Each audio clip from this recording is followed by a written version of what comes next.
Good morning, dear students. Today we have to start a second part of history in class 8th. The second chapter, the age of revolution. इसका जो first part है boys वो मैंने send किया था by mistake, मैंने first लिख दिया था चैप्टर फर्स्ट, बस ये सेकंड चैप्टर है। ओके, तो इसको आप सेकंड चैप्टर रीड करें।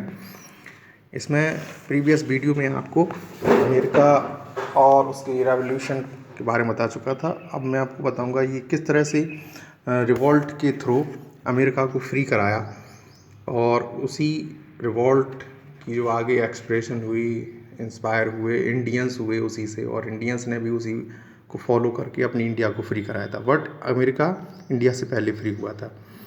तो वो क्या इवेंट्स रहे रिवॉल्ट के, कि किस कारण से वो उन्हें मजबूर होना पड़ा रिवॉल्ट के लिए, वो मैं आपको बता रहा हूँ।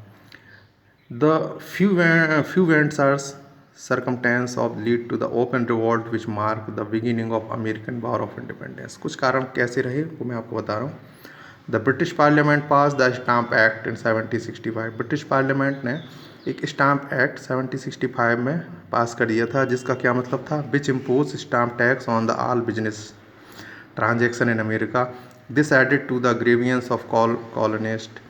Revenue stamp up to 20 shilling were the fixed to all legal documents। इन्होंने क्या किया था कि जितने भी बिजनेस ट्रांजैक्शन होंगे उन सब पे आपको टैक्स देना पड़ेगा, स्टाम्प टैक्स।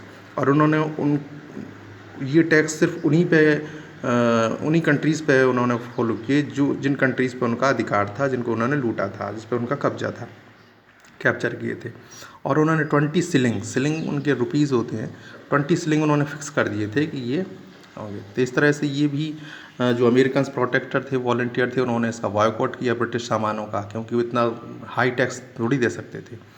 दूसरा क्या था इसका reason, the American force the British parliament to withdraw the stamp act all through tax on tea continue to be lived. जब ये उन्होंने स्टैम्प एक्ट देने से मना कर दिया तो वो ये क्या हुआ कि इसका हर जगह पूरे अमेरिका में विरोध होने लगा, अपोजिशन लोग करने लगे कि इतना हाई टैक्स हम नहीं दे पाएंगे, स्टाम्प टैक्स।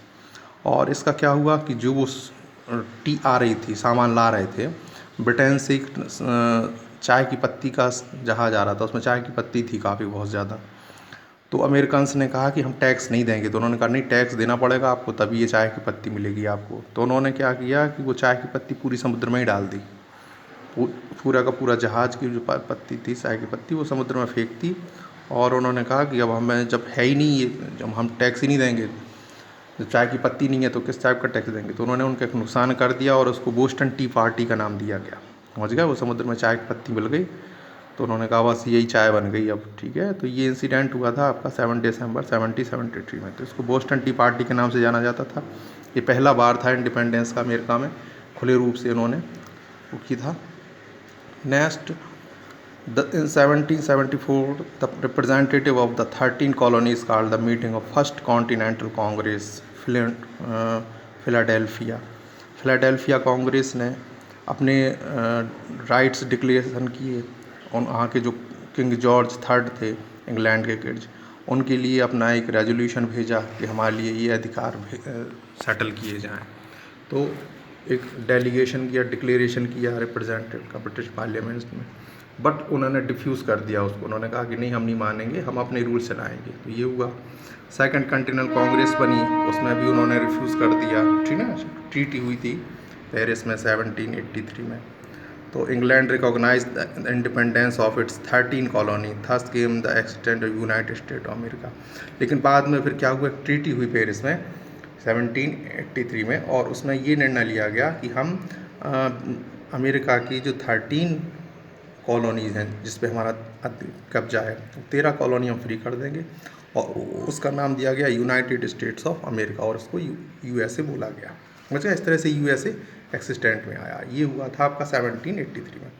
सिग्निफिकेंस क्या रहे अमेरिकन रिवॉल्यूशन के, American war independence war the colony British rule, and इस तरह से जो अमेरिका है, अमेरिका में ब्रिटिश रूल ख़त्म हो गया और उनके प्रयासों से, और इंडिया ब्रिटेन को वापस जाना पड़ा।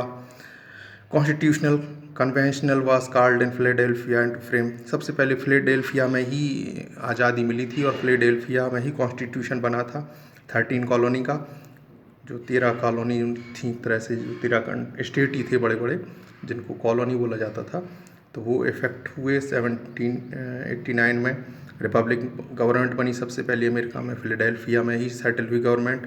इसके बाद 1789 में जॉर्ज वाशिंगटन सबसे पहले यूएसए के प्राइम मिनिस्टर इलेक्ट किए गए, प्रेसिडेंट इलेक्ट किए गए। वहाँ प्राइम मिनिस्टर नहीं होता है अमेरिका में, सिर्फ प्रेसिडेंट ही होते हैं। ठीक है, तो इस तरह से एक फेडरल और डेमोक्रेटिक गवर्नमेंट बनी वहाँ पे, पब्लिक की गवर्नमेंट बनी। फर्स्ट टाइम इन वर्ल्ड में ये गवर्नमेंट बनी, और पूरी दुनिया में ये पता चला कि अमेरिका में एक गवर्नमेंट बनी है डेमोक्रेटिक।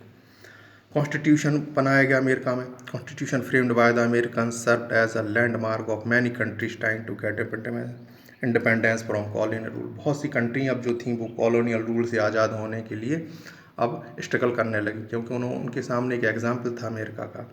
पॉलिटिकल डेवलपमेंट हुआ, समझ गए, प्रोटेस्ट हुआ। इस तरह से अमेरिका इस तरह से आज़ाद हो गया।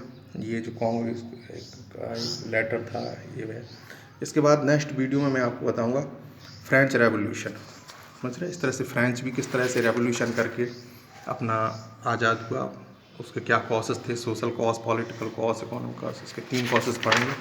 इस तरह से ये फ्रेंच रेवोल्यूशन पे चैप्टर ख़त्म हो रहा है। तो आज मैंने आपको अमेरिका के बारे में बताया। फर्स्ट और सेकंड वीडियो अमेरिका से कनेक्टेड है, इसकी आप स्टडी करें। फिर मैं आपको बता रहा हूँ फ्रेंच रेवोल्यूशन। ओके।